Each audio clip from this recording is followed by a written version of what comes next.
Hello, the year is 778. An army marches across the Pyrenees, the mountain chain that forms the border between modern-day France, Spain, and Andorra. The army is made of Franks, one of the many barbarian kingdoms that arose after the fall of the Western Roman Empire. All of these tribes and confederacies that were trying to restore some semblance of order in the new power vacuum, trying to recreate political institutions from vague cultural memory of their one-time oppressors or opponents. The Franks hailed from what is today modern Germany, but over the last 300 years, under the kingship of the Merovingians, they had expanded westward, southward, eastward into modern-day France, Switzerland, Italy, Austria, and so forth, gobbling up their weaker opponents. However, even as the kingdom grew and prospered, the kingship itself weakened and weakened, losing executive power to the Majors Domus, the word we now know as Major Domo. One of these Major Domos, Charles Martel, Charles the Hammer, had gained so much power and popularity that his son, Pepin,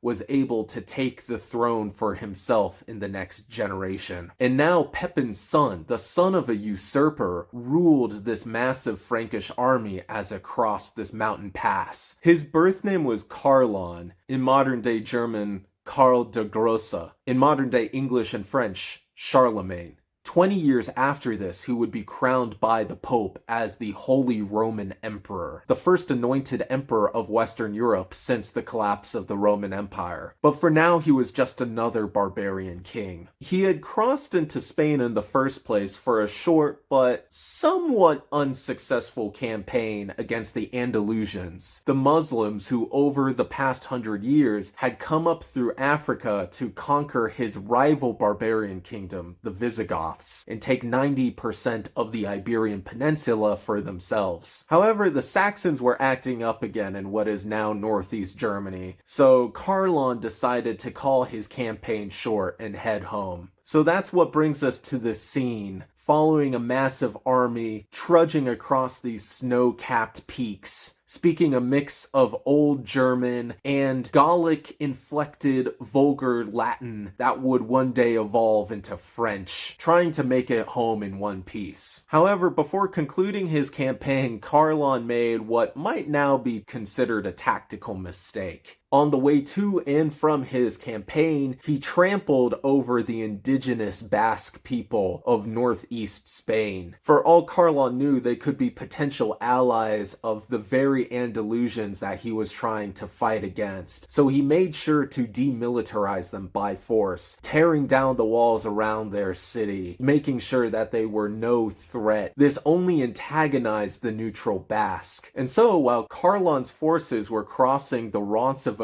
pass of the Pyrenees, Basque guerrillas attacked them from behind, massacring the rear guard, taking whatever they could of the supply train, and escaping just as fast as they came before any real retaliation could be achieved by Carlon's forces. This massacre is now known in history as the Battle of the Roncevaux Pass. In his biography of Charlemagne entitled Vita Carli Magni, the Frankish historian Einhard writes of some of the major casualties of the fight. Specifically, he mentions the death of 3 politically important men, Egehard, Anselm, and Roland, the Lord of the Breton March. Frankly, we have no idea how these men died. We don't know if their last stand was heroic or cowardly, or if they were even aware of what was happening before they were killed. However, after 300 years of folklore and exaggeration, the Battle of Roncevaux Pass became far more than itself. No longer was it just a one-sided massacre. It became a heroic last stand against the forces of Islam. The Basques were not Islamic, by the way. And the third of those 3 names, Roland, even though he is literally only mentioned that one time in the historical record, had become an object of legend. No longer was he the remote lord of some quiet frontier. The stories about him and his life soon regarded him as one of Charlemagne's closest friends and confidants, and sometimes even his nephew. He was a comus Palatinus, Palatinus, a Count Palatine, a Roman term that referred to the emperor's closest and most esteemed retinue, the people who would do anything to protect him. Comus Palatinus entered Old French, and from there it entered English as the word Paladin. Today, I will be talking about the Song of Roland. This chanson de geste, or tale of great deeds, is nearly 1,000 years old. It is the oldest work of literature in the French language, and it is the oldest surviving tale about Roland and his exploits. Because of this epic poem, we got dozens more works exploring Roland and his life. We got hundreds of more chivalric romances following his fellow paladins and Charlemagne, as well as other chivalric figures such as Alexander the Great or King Arthur and the Knights of the Round Table. In modern fantasy, we have thousands of characters who are inspired by Roland and his chivalric ideal as the greatest of Charlemagne's paladins. And now we have tens of thousands or even hundreds of thousands role-playing as paladins or other heroic knights in tabletop and video games, all because of this one work. I would argue that the Song of Roland is quite literally the ancestor of all modern heroic fantasy. And I want to further explore how the character of Roland has grown from the original history to the legend as presented in the Song of Roland to modern day epic fantasy. But not right now, it's getting late, so I'm gonna cut. I have readjusted my camera. Hopefully things will feel less claustrophobic. Let's talk about the origin of the text itself. As I mentioned earlier, the Song of Roland is what we call a chanson de geste. Unlike the chivalric romances written in prose that came later in the Middle Ages, chansons de gestes were literally just that, songs. They were designed to be sung or chanted aloud to audiences by troubadours or jongleurs or what have you. So in terms of its original oral tradition, the Song of Roland is actually much closer to the likes of the Iliad and the Odyssey than it does to later epic poetry like Paradise Lost, which was more designed to be read than to be performed. The original iterations of the Song of Roland seem to start accumulating sometime in the mid-1000s. Reportedly, William the Conqueror wanted some version of the story told to him to psych himself up before he went on the battlefield of Hastings. It's really fitting that William the Conqueror should want to listen to it because his own great-great-grandfather actually cameos in the work, albeit somewhat anachronistically. However, it doesn't cement into its final form until the early 1100s, let's say 1115 or so. The newfound popularity of the Song of Roland makes sense.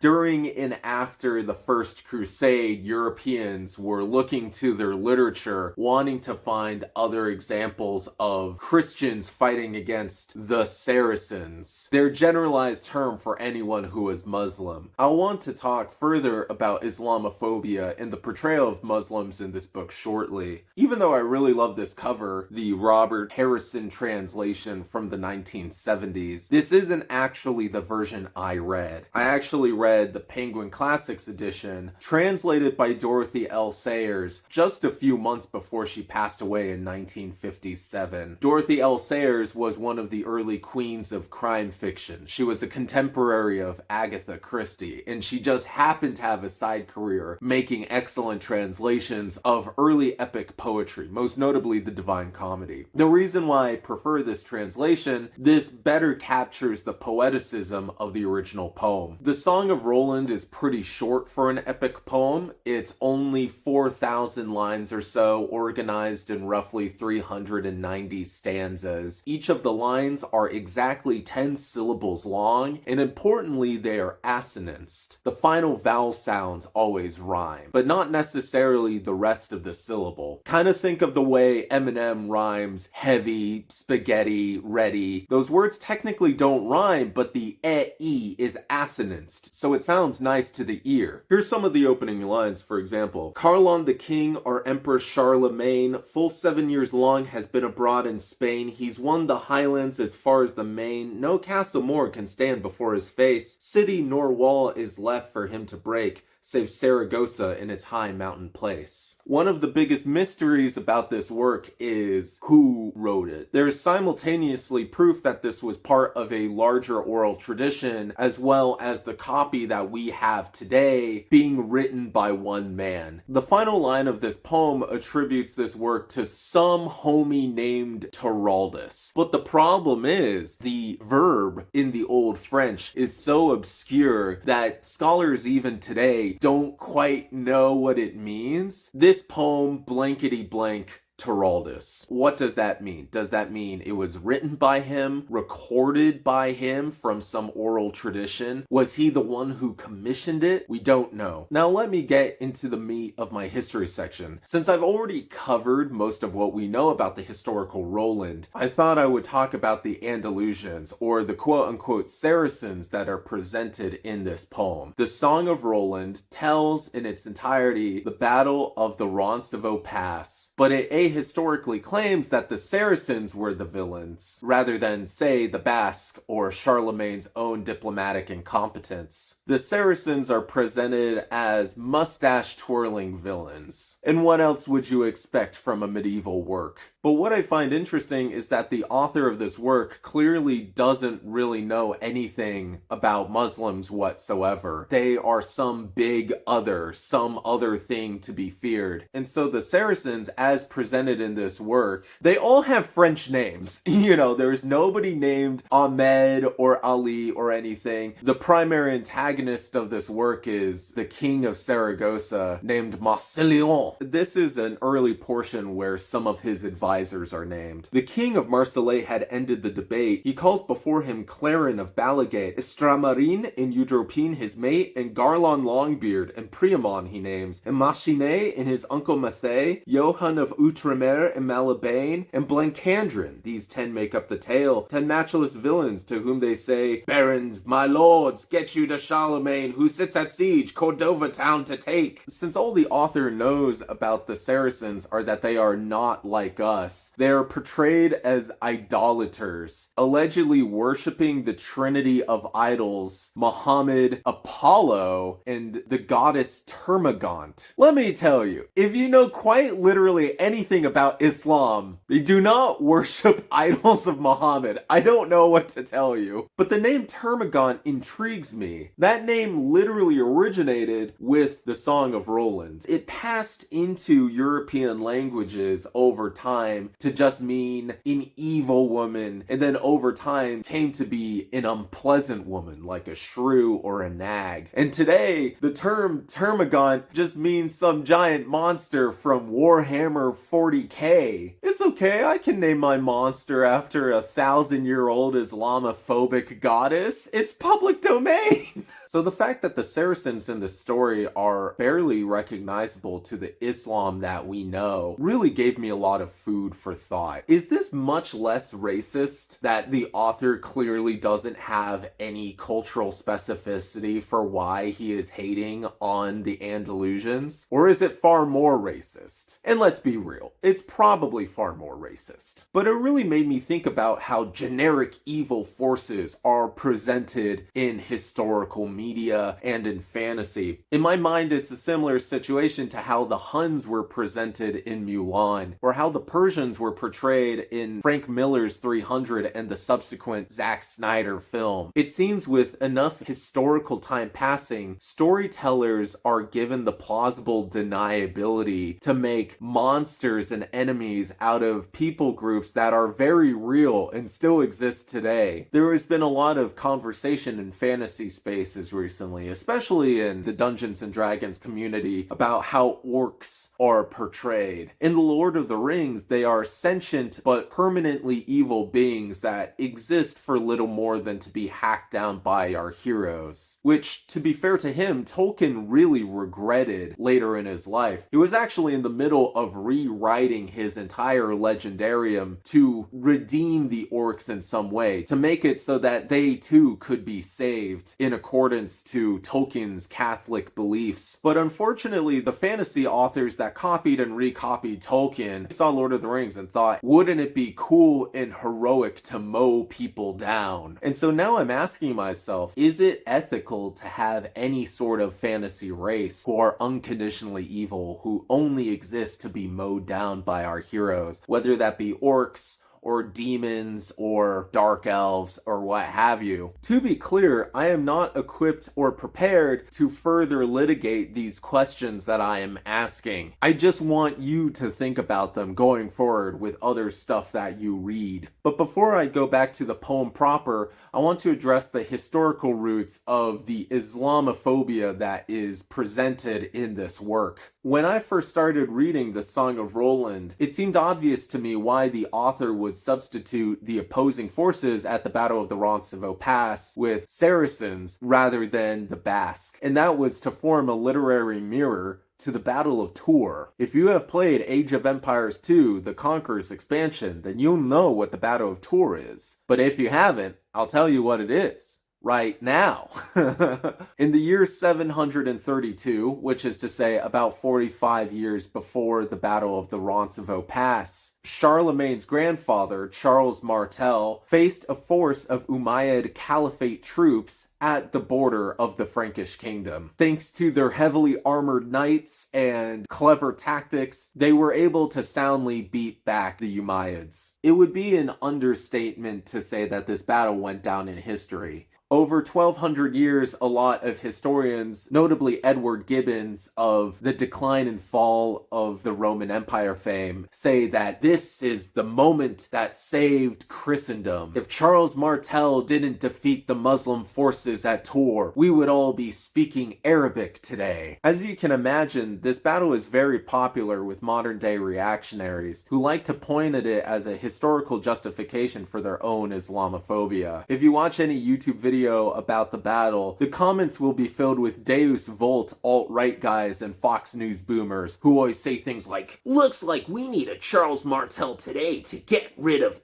immigrants." Obvious dog whistles, right? Not even dog whistles at that point. To be fair, I too thought the Battle of Tours ended a potential colonization of Western Europe by Islamic forces, just because that's what most of the history books say. However, when I scratched the surface, even the slightest bit, I found out that the narrative fell apart pretty fast. As I said before, in previous generations, Umayyad forces had conquered the Visigothic kingdom, giving them 90% of the Iberian Peninsula and just a small strip of land along the southern coast of France, Septimania. The Christian polity that bordered the Andalusians wasn't the Frankish kingdom itself, but the Duchy of Aquitaine, led by this guy named Duke Odo, or Duke Odo the Great. Duke Odo allegedly swore fealty to the Merovingian kings, but he often tried to tear himself away from the wider Frankish kingdom, wanting to rule Aquitaine autonomously. And so, when a local Berber governor near the Pyrenees rebelled against the Andalusian government, Duke Odo supported him. Duke Odo allied with this Muslim lord, marrying his daughter to him, and so forth. And so, the Andalusian army that is raised, the one that will later fight at the Battle of Tours, isn't some marauding force to conquer all of Europe, as Edward Gibbons and racists often say. It's meant to put down a rebellion by this local governor. They put down the rebellion easily, and then they say, while we're at it, how about we attack his ally, the one who is trying to foment rebellion against us? And so they invaded Aquitaine, spanking Duke Odo at every single engagement along the way. As Duke Odo crumpled again and again like paper, the Andalusians chased him, going further and further into his territory. What I find a very pertinent fact is that during the Andalusian invasion of Aquitaine, they didn't have proper supply trains, which forced them to pillage the entire countryside along the way, causing a lot of terror and damage. This again points to me personally that this wasn't meant to be a long-term campaign. They had to live off the land almost immediately as soon as they started invading Aquitaine. But Odo was just so bad at this, they thought, why not? We'll just keep going. We'll just keep pillaging monasteries. Eventually, Duke Odo gets to his northern border, the southern border of the Frankish kingdom, and he says, "Oh,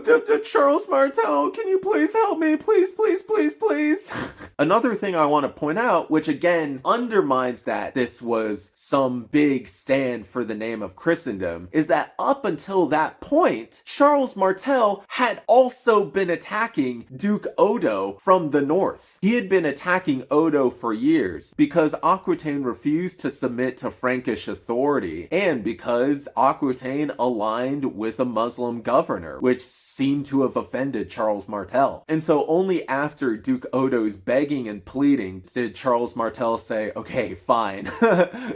We'll team up, we'll defend this cathedral at Tours, which is on the border, but it was a very juicy prize filled with riches and artwork. And then the battle played out, like I said earlier. The light horsemen of the Andalusians bounced off of the heavy infantry of the Frankish troops, and then another force, which I believe was led by Duke Odo himself, attacked the Andalusian camps from behind, which ended up splitting the forces. The Andalusians were so soundly defeated that they ended up abandoning their camp, leaving all of the gold and riches that they had accumulated over the previous few weeks behind. With no supply train, the Andalusians had to run home with their tail between their legs. So that's my first counter argument against the idea that the Battle of Tours stopped Islam from conquering all of Europe. Duke Odo specifically was a wimp, and the Andalusians overextended themselves, just seeing how much they could take. My second counter argument is that within 20 years of the Battle of Tours, the entire Umayyad Caliphate collapses. The leaders who have been leading the whole Islamic world fall due to a variety of internal struggles, external losses, revolts, etc. And the entire Islamic world is taken over by the Abbasid Caliphate. Even if the Andalusians had won the Battle of Tours, I think the political struggles in the Islamic heartland would have ended their expansion very quickly. After the Abbasid dynasty usurps power away from the Umayyads, the former world leaders of Islam weren't gone forever. The last of the Umayyads, the only one who survived the purges, escaped to Andalusia, where he took control as the new ruler, establishing the Emirate of Cordoba, a splinter, standalone Islamic kingdom. Andalusia was now the Taiwan to the People's Republic of China of the rest of the Islamic world. So my third counter-argument against the idea that Charles Martel and his progeny were these great defenders of the West who will do anything to defeat the Saracens. After the rise of the Abbasid Caliphate and the establishment of the Emirate of Cordoba, Pepin and his son Charlemagne both had open diplomatic relations with the Abbasid caliphs. They sent embassies, they sent gifts back and forth. In short, Charlemagne was cool with most of the Islamic world. He specifically did not care for the Andalusians who are on his doorstep. And guess what? Charlemagne had antagonistic relationships with everyone on his doorstep, whether they were Christian, Muslim, or pagan.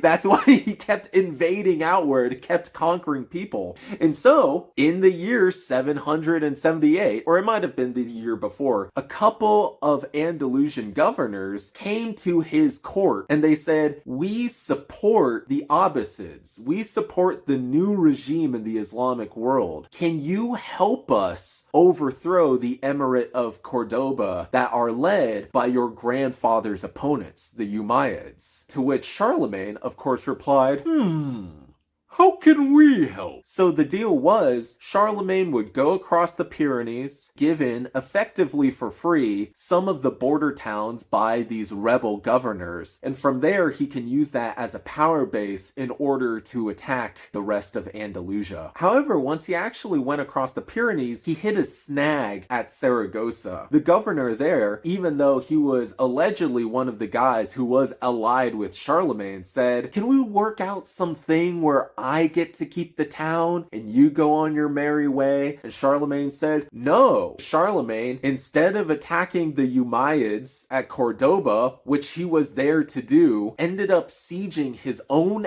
ally for a month before the Saxons started acting up again, which caused Charlemagne to have to pack up his bags and go home, not having actually fought any of the dudes who was supposed to have fought. And you know the rest of the story. Charlemagne and his forces stomp on some of the Basques, go across the Pyrenees, and they are attacked at the Roncevaux Pass. Roland dies, and then Roland's name enters into fame and glory in history. I rambled at length about the portrayal of the Saracens in this book versus the historical reality for two different reasons. A, the Saracens in this story are so divorced from the historical reality that, while recognizing that it is rooted in racism, we can compartmentalize the cartoonish villainy so that we can also focus on the worthy and groundbreaking literary stuff that it brings to the table as well. And B, the antagonism between the pre-Crusade Christian and Islamic worlds that is portrayed both in this book as well as in modern reactionary narratives is actually somewhat ahistorical. There are far more variables at play than Christians are good defenders and Muslims are evil invaders. That is a pernicious narrative that has existed for over 1,000 years that hopefully we can start pushing back against. Everyone back then was just playing according to the real politic of the Middle Ages. With all of that context, probably too much context, let's actually jump into the Song of Roland itself. As I said earlier, this was an epic poem that was designed to be performed out loud at courts, at taverns. So when you ask yourself, why did this story become so influential? Why did it become the bedrock of later chivalric romance and from there heroic fantasy? And I think the answer is this was basically the pop culture of the Middle Ages. When many Western Europeans, both peasant and noble, thought about a heroic last stand, they would think of the Song of Roland. They wouldn't have been exposed to many other versions of that trope within their culture. Obviously, we have Herodotus talking about the Battle of Thermopylae. Your illiterate French peasant wouldn't have known about the Battle of Thermopylae, right? They wouldn't have known about the 300 Spartans. When they think of a doomed last stand against an overwhelming force, they think of Roland. What I'm getting at is that the Song of Roland was their Halo reach.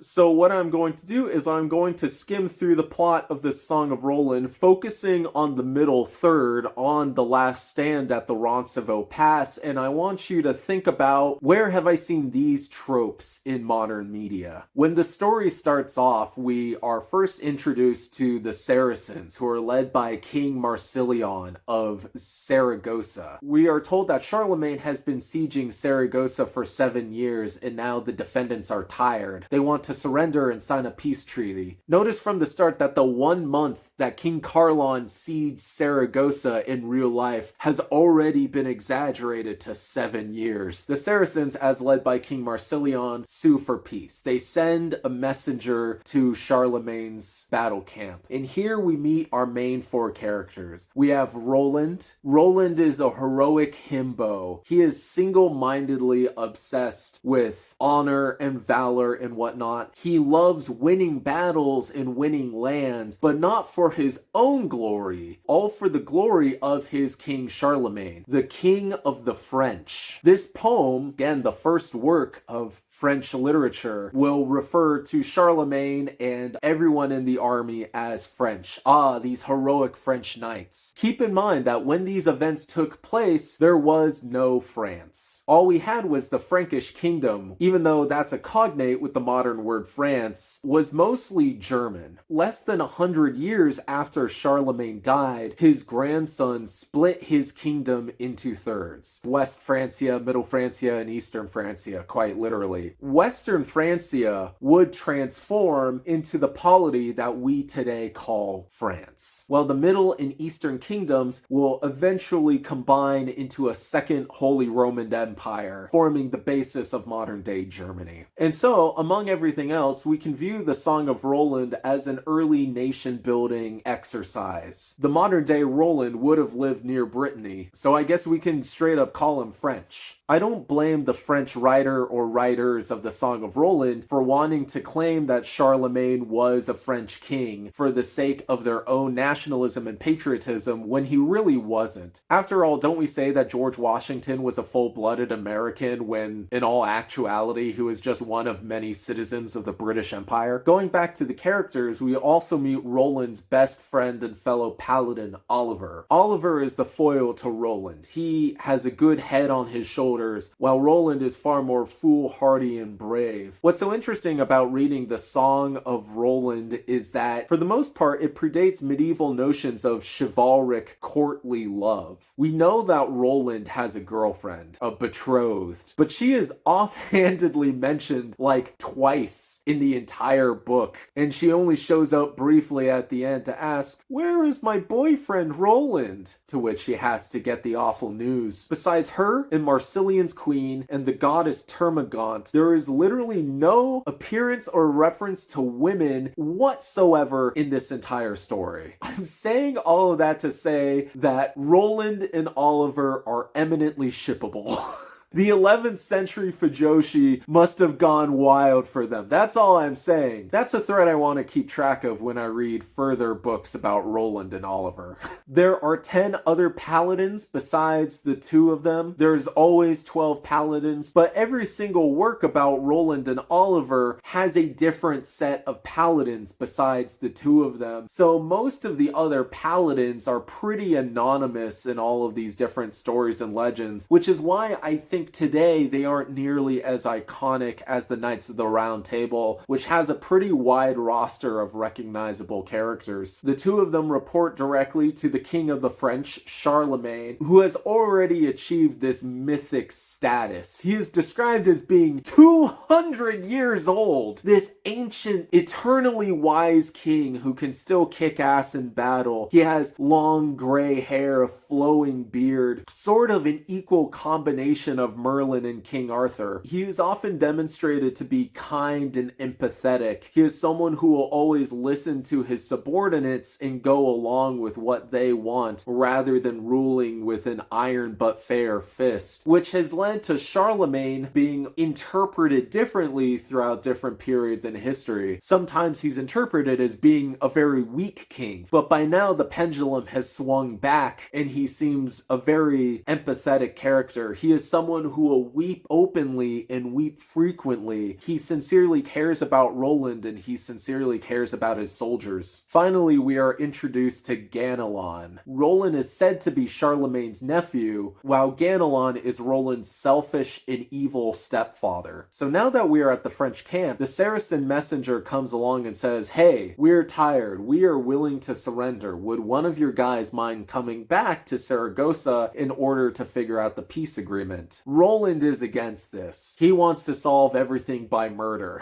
But Charlemagne, in his wisdom, says, "My boy, this peace is what all true warriors strive for." Roland agrees. "Great, I'll grab my stuff." However, Charlemagne says, "No, you can't go. You are too valuable," just in case that this is some sort of trick. And of course, Oliver says, "I'll go." And he says, "No, you can't go either. You're too valuable." And all of Charlemagne's different subjects try to volunteer, including other friends like Archbishop Turpin and Ogier the Dane, who will show up in other Roland stories. But Charlemagne turns them all down. Roland pipes up and says, "Hey, why don't we send Gamelon?" In Roland's mind, this is him trying to be friendly with his stepdad. Wouldn't it be a great favor to be a messenger for the king? However, Gamelon takes this as a slight. I don't really blame him. After establishing that nearly everyone else there can't possibly be a messenger because they are too valuable, Roland suggesting that Gamelon go instead makes him seem expendable. And he probably was expendable, let's be real. This anger and jealousy turns Gamelon not only against Roland, but against the French army as a whole. Charlemagne gives Gamelon his glove. A really interesting medievalism that happens frequently in the story. Charlemagne giving his glove or another article of clothing to people who serve as messengers or who are trying to fulfill his requests. In this early medieval period, the only way you could prove that you were doing the bidding of the king was to present a ring or a glove or another object that belonged to him. Then the person you're interlocuting with will say, "Oh, okay, you must be genuinely speaking on the king's behalf, because it's unthinkable that you would have this item if he didn't give it to you directly. So Gamelon goes to Saragossa. They're fully prepared to surrender, but he lies to them. He says, no, Charlemagne is just trying to betray you. You should attack him instead. Marsilian quickly figures out that Gamelon is lying and is tempted to kill him on the spot, but Gamelon offers a tempting suggestion that the Saracen forces can get a huge dub against Charlemagne and his army if they attack him from behind at the Roncevaux Pass. Notice the maneuver that the writer is doing here. This is the classic jingoistic move. Oh, we only lost because we were betrayed by one of our own. You can also see this in portrayals of the Battle of Thermopylae, like in 300. So Gamelon returns to Charlemagne's camp and the trap is set in place. Roland will take care of the rear guard along with the rest of the paladins, while Charlemagne and Gamelon will stay at the front of the army, away from any harm. Charlemagne tries to put half of the army under Roland's command, but Roland won't hear it. That's just not honorable. To Roland then, the king his uncle said, nephew, fair sir, hear now and heed me well. Half of my army I'll leave for you in this stead. Keep them with you and you'll be safe with them. The count said, no, I never will consent. May God confound me if I shame my descent. 1,000 score I'll keep of valiant French. Safe through the passes go you with confidence. Never fear man so long as I draw breath. However, thanks to some prophetic dreams he had, Charlemagne realizes almost from the jump that Roland is doomed, that Roland will be attacked by someone or something. And so he rides at the front of the army weeping openly, while Gamelon keeps trying to convince him that nothing is gonna go wrong. Meanwhile, at the back of the army, what do you expect? They get attacked. I think this is a good time to talk about Roland's two artifacts. One is his sword, the Holy Blade Durandal. Do you know what makes it holy? Think about it. In the Middle Ages, what would make a sword specifically holy? Well, I'll tell you.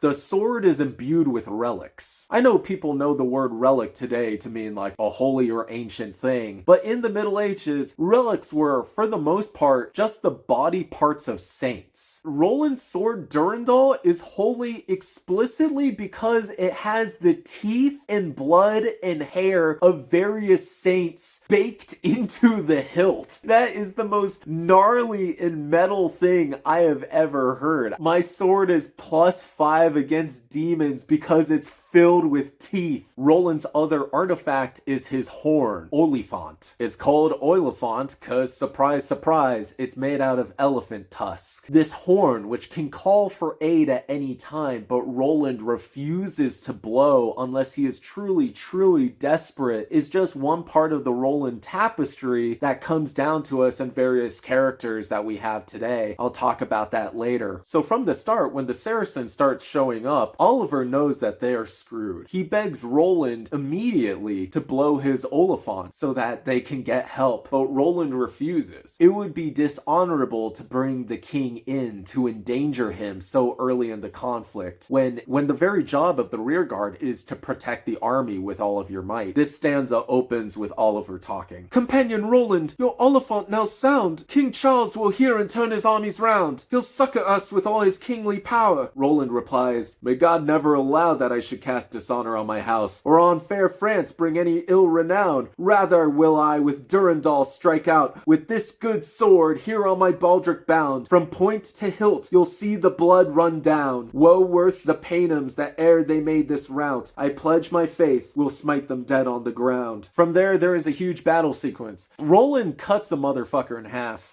Great is the battle and crowded the melee, nor does Count Roland stint of his strokes this day. While the shaft holds, he wields his spear amain. 15 great blows ere it splinters and breaks. Then his bare brand, his Durandal he takes. Against Chernoublé he spurs his steed in haste. Splits through the helm with carbuncles ablaze. Through the steel coif and through scalp and through brain. Twixt the two eyes he cleaves them through the face. Through the bright burny closet with rings of mail. Right through the body, through the fork and the reins. Down through the saddle with its beaten gold plates. Through to the horse he drives the cleaving blade. Seeking no joint ere the chine carves his way. Flings horse and man dead on the grassy plain. What the hell? He cut through the horse as well? We are introduced to 12 knights on the Saracen side as foils to the 12 paladins. However, they get very little development besides saying like, this guy is a nephew of Marsilion. We just get a ton of passages back and forth of these knights killing each other. You get the general idea. The forces on both sides are shrinking down. When things seem especially dire, Roland makes his inspirational speech. I should say quickly, Paynim is the word they use heavily to describe the Muslim forces. Kind of their catch-all term for Islamic pagans, even though, as we've established, not a thing.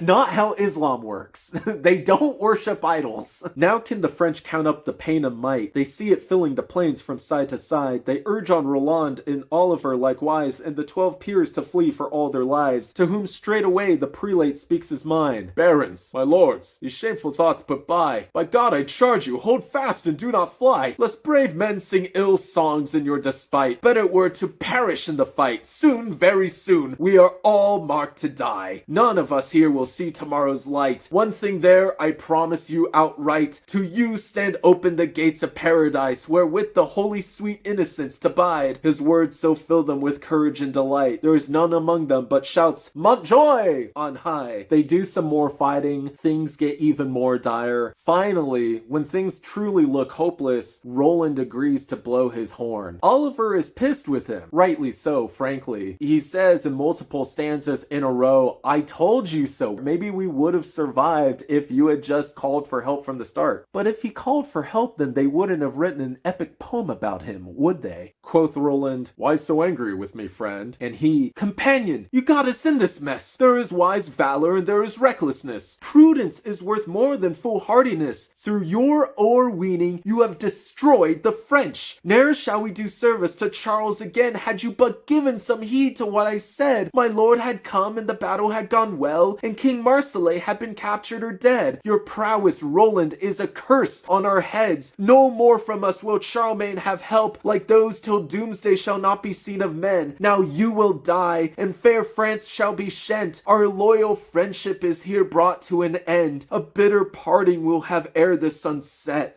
And so Roland finally blows his horn. The county Roland, with pain and anguish, winds his oilifant and blows with all his might. Blood from his mouth comes spurting scarlet bright. He's burst the veins of his temples outright. From hand and horn the call goes shrilling high. King Carlon hears it, and through the passes rides. Duke Naimon hears, and all the French besides. Quoth Charles, I hear the horn of Roland cry. He'd never sound it but in the thick of fight. There is no battle, Count Gamelon replies. You're growing old, your hair is sere and white. When you speak thus, you're talking like a child. Full well you know Roland's o'erweening pride. 'Tis strange that God endures him so long a time. So as you can see, Gamelon is still scheming, trying to keep Charlemagne from the conflict. As the force shrinks and Charlemagne slowly comes to Roland's aid, Roland gets into a fight with King Marsilion himself. Marsilion gets away, but Roland chops off his right hand. You see, it's symbolic because Roland is the right hand of Charlemagne, and so now that Charlemagne is going to lose his right arm, it's only fitting that Marsilion loses his right arm as well. Get it? This is what they teach you in school, kids. However, one by one, all of the French die, including all of the other paladins. Soon it's just Roland and Oliver left. And soon Oliver is going to die himself. These are his final moments. See Roland, now swooning in saddle laid, and Oliver that unto death is maimed. He's bled so much that his eyes are all glazed, or far or near he can see nothing straight, nor recognize a single living shape. So when he comes to where his comrade waits, on the gold helm he smites at him, amain, down to the nasal he splits the jeweled plates. Only his head is not touched by the blade. Then Roland, stricken, lifts his eyes to his face, asking him low and mildly as he may, Sir,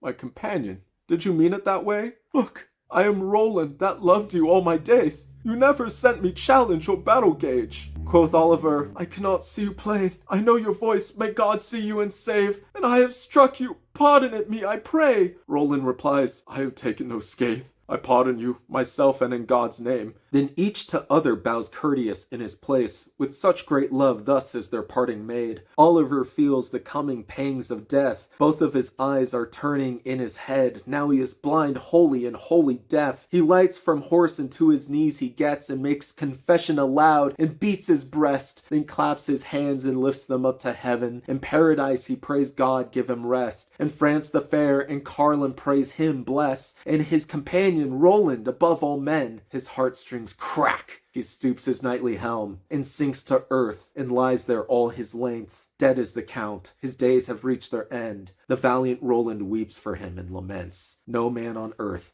felt ever such distress. Now Roland is all alone. We get like 40 more stanzas of Roland fighting off dudes by himself. People keep trying to jack Durandal, and he's like, no, you can't take Durandal, it's filled with holy teeth. But finally, Roland too succumbs to his wounds. The County Roland lay down beneath a pine. To land of Spain he turned him as he lies, and many things began to call to mind. All the broad lands he conquered in his time, the fairest France and the men of his line, and Charles, his lord, who bred him from a child. He cannot help but weep for them and sigh, yet of himself he is mindful betimes. He beat his breast and on God's mercy cries, Father most true, in whom there is no lie, who didst from death Saint Lazarus make to rise, and bring out Daniel safe from the lion's might, save thou my soul from danger in despite of all the sins I did in all my life. His right hand glove he's tendered unto Christ, and from his hand Gabriel accepts the sign. Straightway his head upon his arm declines, with folded hands he makes an end, and dies. God sent to him his angel cherubine, and great Saint Michael of the peril by the tide. Saint Gabriel too was with them at his side. The county soul they bear to paradise. Charlemagne gets there, but as you can guess, they're too late. They win the battle technically, but nothing can make up for the loss of Roland. Everyone has clearly clocked Gamelon for a traitor. They arrest him, they put him in jail. But now there are more pressing things. Reinforcements are coming from Cairo for Marsilion, led by Marsilion's own Lord Liege, the Emir Balagant. Long story short, we then get another 80 stanzas of a second battle sequence where Charlemagne and Balagant fight against each other directly, fighting to avenge Roland and to avenge France. It's not nearly as thematically interesting. Scholars of the text are pretty torn about what the point of it is. If this is a story about Roland, then why do we have this long sequence just about Charlemagne getting his own fight scene? But if you view it as more of a nationalistic project trying to establish a foundational myth for France, then, oh, of course we need to give Charlemagne a dub himself. He needs to fight against an equivalent opponent and win to sort of redeem the French national character, right? But anyway, he does. He kills Balagant, and you're like, okay, that happened. The last 20 or so stanzas are about Charlemagne and his retinue making it back to France and putting Gamelon on trial. Gamelon insists that he didn't do anything wrong. He says, hey, I've had long time beef with Roland. He doesn't really go into that too deeply. He says, it's my right as a noble of the court to challenge someone and to see them die. Everyone else says, yeah, that is your right, but did you also have to cause the death of thousands upon thousands of soldiers to squash your one-sided beef? That seems like a treasonous act to us. However, Ganelon's friend is able to convince most of the lords of the realm, hey, how about we let this be? We'll let bygones be bygones, and Ganelon will promise not to do anything sketchy for the rest of his life. Only one of the nobles speaks up, Thierry of Anjou, who is the brother to the Lord of Anjou, which makes him the great times 20 or whatever uncle to the future Henry II of England. He says, hey, you shouldn't get away with this. And so, what other choice do we have than a trial by combat? Thierry fights against Ganelon's friend, Pinabel, in single combat. It's a lot like the last duel, right? They go through all the different stages of knightly combat to determine whether Ganelon will be permitted to get away scot-free or not. Thierry ends up winning, killing Pinabel. Ganelon, of course, makes his plea, Please, my lord, have mercy. To which Charlemagne, as we all know, responds, once you have scrubbed all the floors in Hyrule, then we can talk about mercy. Take him away. Except that's not what happens at all. They brutally murder Gamelon. It's actually pretty awesome. Now the Bavarians, the men of Germany, and Brittany, Poitou, and Normandy, but first the French, are then and there agreed. Ganelon's death by torture is decreed. So to this end they order up 4 steeds and bind him to them by the hands and the feet. High-mettled stallions they are, exceeding fleet. 4 sergeants take them and urge them at full speed towards a mare running loose in a field. Ganelon's torment is fearful in extreme, for all his sinews are racked from head to heel, his every limb wrenched from the sockets clean, his blood runs bright upon the grassy green. Ganelon's dead, so perish all his breed. 'Twere wrong that treason should live to boast the deed. And if that weren't bad enough, we know that the Song of Roland is, for the most part, a work of fiction. But people in the Middle Ages didn't know that. They thought it was a pretty accurate reflection of lived events. So even though Gamelon was invented to be the mustache-twirling villain of his piece, he's not based off of any real dude. He shows up 200 years later in Dante's Inferno, in the 9th circle of hell, the deepest you can possibly go, as a traitor to his country. He is literally being tortured in ice for all eternity, 100 feet away from Satan. He is the lowest you can go. Man, sucks to be him, right? After he got ripped apart by horses. Jesus Christ. So how do we trace the legacy of the Song of Roland? That is a question of such magnitude that I could barely hope to encapsulate the answer in a single video, much less in a video that is already running as long as this one is. However, I can try to give you a taste of just a few of the benchmarks and flashpoints over the last 1,000 years, culminating in 3 major landmarks of modern fantasy that will hopefully give you a taste of the breadth of the Song of Roland's influence. First things first, within 100 years of the Song of Roland being finalized, the verse of the chanson de geste became the prose of the chivalric romance. These romances, these tales of knights and dragons, of adventure and of romantic love, quite literally where we get the modern meaning of the word romance, ends up as the dominant form of the high and late Middle Ages. When we look at chivalric romances as a whole today, they could typically be sorted into 3 categories. The 3 canons, the 3 superhero universes that these authors wrote their adventures into. That would be the Matter of France, which is to say more adventures of Roland and of Charlemagne and of all the other paladins. The Matter of Britain, that would be almost anything concerned with King Arthur. And then finally the Matter of Rome, which typically meant stuff with Julius Caesar or Alexander the Great. The essential thing for me to point out, which is going to define the rest of this section, you don't have to be French to write about the Matter of France, nor do you have to be British to write about the Matter of Britain. In fact, if you look at the original stories, you might be shocked and disturbed to find out that like 80% of all King Arthur stories were written by the French. Lancelot literally became a major figure of the Arthurian canon because all these French writers were like, what if a French knight ended up being the coolest and strongest of all of King Arthur's knights? Oh, and also he seduced Arthur's queen because he is so much cooler than those English pig dogs.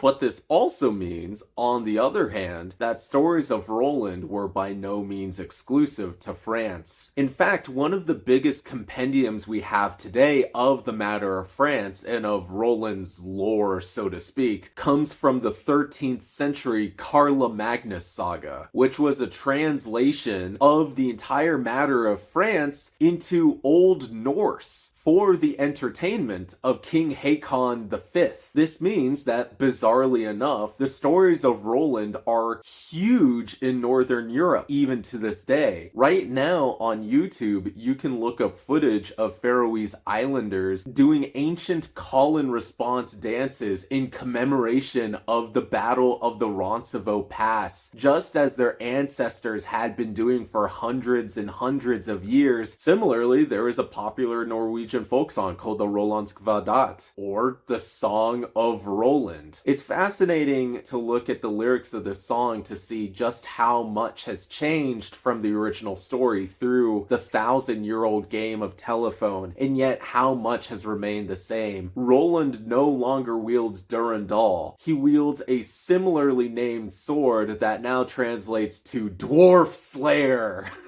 And he heads off to the Roncevaux meadow to fight the heathens. No longer even Saracens, just generic heathens, which, frankly, in the context of the song, could very well just be dwarves.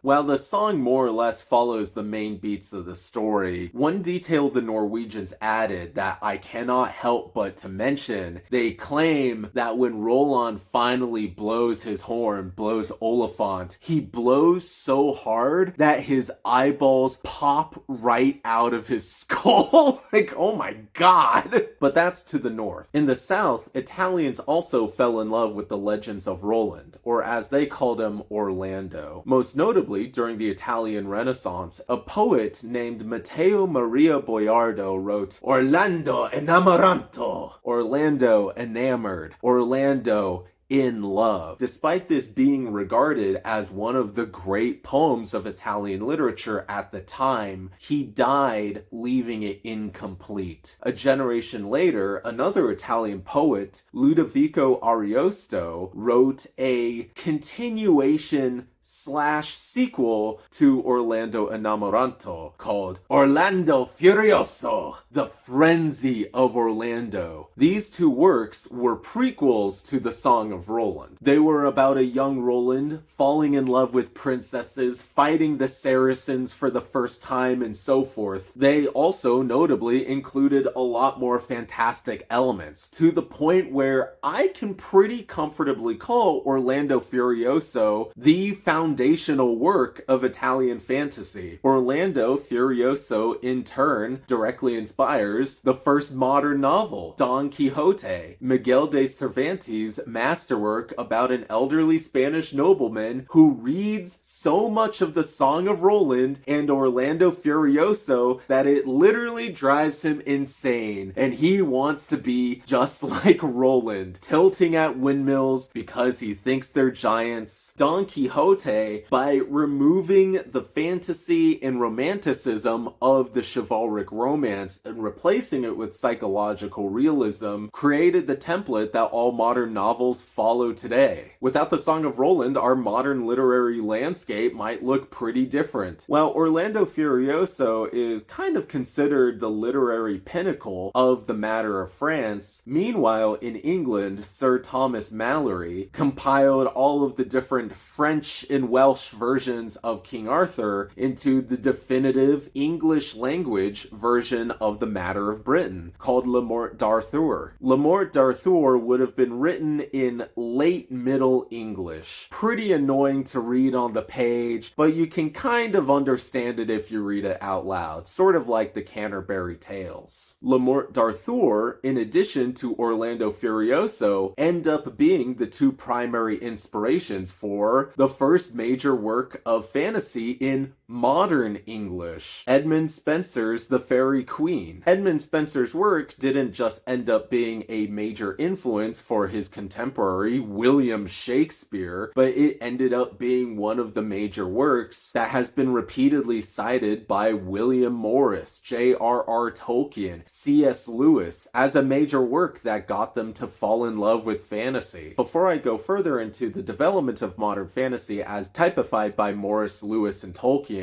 I'm going to take a little side branch. In William Shakespeare's play King Lear, a character, Tom of Bedlam, says a little bit of nonsense in a fit of madness. 2.5 centuries later, this line inspired poet Robert Browning to write his own dark take on the Roland mythos. Child Roland to the Dark Tower came. Child Roland to the Dark Tower came is a bleak, even apocalyptic fantasy poem about the fallen knight Roland, who only has one objective: to get to the Dark Tower and to blow his horn. As he trudges along the decayed landscape, he sees visions, or perhaps ghosts, of all of his old friends, other knights who have fallen and rotted away during Roland's travails in pursuit of this dark, mysterious tower. As you might have guessed by now, this poem in turn inspired Stephen King's genre-blending fantasy western hybrid, The Dark Tower. Roland is now a gunslinger, the last of an order of pistol-wielding knights. I've only read a little Dark Tower, so I haven't directly read the portions where this is relevant, but a major aspect of Roland's backstory in The Dark Tower is that he was once in possession of a legendary artifact, the Horn of Eld, and there was a period in his life where he could have made a last stand. He could have died at the Battle of Jericho Hill, but he didn't, and he lost the horn. And in losing this horn, and in failing to make this last stand, he is in many ways cursed to wander the multiverse in pursuit of the Dark Tower. And then things get a lot weirder than that. Stephen King fans will be happy to tell you all about it. William Morris, the direct predecessor to Tolkien, the first author to write epic fantasy set in a secondary world, one entirely divorced from our own, was mostly inspired by the chivalric romances that preceded him. The Song of Roland, the Fairy Queen, La Morte d'Arthur, as well as more contemporary to the time historical romances like Walter Scott's Ivanhoe. William Morris, in many ways, created the template for J.R.R. Tolkien to write The Lord of the Rings. So while Tolkien's direct inspirations for his legendarium were mostly Northern Germanic, which is to say Beowulf, the Eddas, the Nibelungenlied, and so forth, we have traces of chivalric romance coming into his work as well, through William Morris and through Tolkien's love of the Arthurian canon. So is it any surprise that a miniaturized version of the Song of Roland plays out on the first 2 pages of The Two Towers in The Death of Boromir? A mile maybe from Parth Garlen, in a little glade not far from the lake, he found Boromir, who was sitting with his back to a great tree as if he was resting. But Aragorn saw that he was pierced with many black-feathered arrows. His sword was still in his hand, but it was broken near the hilts. His horn, cloven in 2, was at his side. Many orcs lay slain, piled all about him and at his feet. This is my hint to you. Anytime someone has a horn and they die, they're a Roland. That's just the way it is. In 1961, Poul Anderson, author of Lord of the Rings' evil twin, The Broken Sword, published 3 Hearts and 3 Lions. 3 Hearts and 3 Lions? In this economy? 3 Hearts and 3 Lions is the story of a Danish man who, while fighting the Nazis in World War II, gets teleported back in time to a medieval Europe which is not quite historical, but more modeled off of the Europe as seen in the chivalric romances of the Matter of Britain and the Matter of France, with additional Northern European elements such as fairies and dwarves melting in along the edges. Notably, this is often credited as the first book with Scottish dwarves. Gimli and the other Tolkien dwarves are not Scottish. Fantasy writers did not have the idea to stereotypically make dwarves beer-swilling Glaswegians until 3 Hearts and 3 Lions. While this novel doesn't explicitly have Roland in it, the Song of Roland is quite literally one of its major touch points. Our protagonist, Holger, will constantly say, "Oh yeah, this is just like in the Song of Roland. What would Roland do in this instance?" This book was read by a guy named Gary Gygax, which in turn led to him in 1975 releasing a supplement to his newly published tabletop game, Dungeons and Dragons. This new module, entitled Supplement 1 Greyhawk, outlined a new character class, a type of holy knight inspired equally by the Song of Roland and 3 Hearts and 3 Lions, Rolands, a paladin. And from Dungeons and Dragons, we now have paladins represented as characters in tabletop and video games all around the world. Let's wrap this all up. Even if you don't have plans to read the Song of Roland for yourself, I hope I have given you a sense of just how much influence and legacy this work has had over the last 1,000 years. While this work is incredibly important in France, it is their national epic after all, I feel like many English speakers don't realize how much of a cornerstone this is, not just for fantasy, but for literature as a whole. I am personally really glad that I read this book because it's given me such a handle on the history of chivalric romance that now I feel much more comfortable going back and reading works like Orlando Furioso or The Fairy Queen. However, when we concern ourselves so deeply with the legacy of Roland, there is one keenly important aspect that we are in danger of forgetting: Roland himself, the historical Roland. I would like to take a moment to talk about my favorite Scottish folk ballad, Twa Corbies, or Two Crows in English. This somber ballad recounts the conversation between two crows. One of them has found a knight. This man is dead, or at least as good as dead. Perhaps he is still clinging to his last vestiges of life as these two crows fly over to his body. Without any hesitation, they start ripping out his golden hair, pecking out his eyes, having a full feast for themselves at the expense of this poor knight. As they are gorging themselves, they laugh to each other. For you see, this knight had people who genuinely cared for him, but they have all abandoned him at his moment of death. His hound and his hawk, the two animals who would have trained his entire life to be at his side, have abandoned him completely, going off into the wilderness to hunt game, never to return. Meanwhile, his lady, whether that be his wife or his lover, has already found herself another man. She might even be making love to that new man as the knight is having his body torn apart by crows. Twa Corbies is a sober reminder that all of us, even the most noble of knights, ultimately die alone. There is nothing you can do to stop your body from being ravaged or your legacy being tarnished after you are dead. And so I think of poor Roland, Lord of the Breton March, who died in a sneak attack in the Roncevaux Pass well over 1,200 years ago. When he was lying on the earth of the Pyrenees, did he slowly bleed out? Did he cry for his mother, as many soldiers do, while his vision faded and the life drained from his body? I do not know, but I cannot help but ask. If you were to talk to that Roland, not the Roland of legend, the historical Roland, the human Roland, if you showed him all of the songs and the legends and the myths, would he be pleased to have been turned into a heroic ideal? Or would he have traded all of it, literally all of it, just for the chance to go home one last time, to see his family, to sleep in his warm bed, to die of old age in peace, and to be buried with his fathers? Supposedly, Roland is buried in a crumbling basilica outside the French city of Blaye, on the western coast of France. But there is little to support that being more than local folklore. It's just as likely that his bones are still there at the Roncevaux Pass, buried under rolling hills of brown earth and green grass. Is the soul of Roland happy? I think Roland's fate is best encapsulated by the final two lines of Twa Corbies in the original Scots. O'er his white banes, when they are bare, the wind shall blow for evermore. That is the Song of Roland. Thank you, and I love you.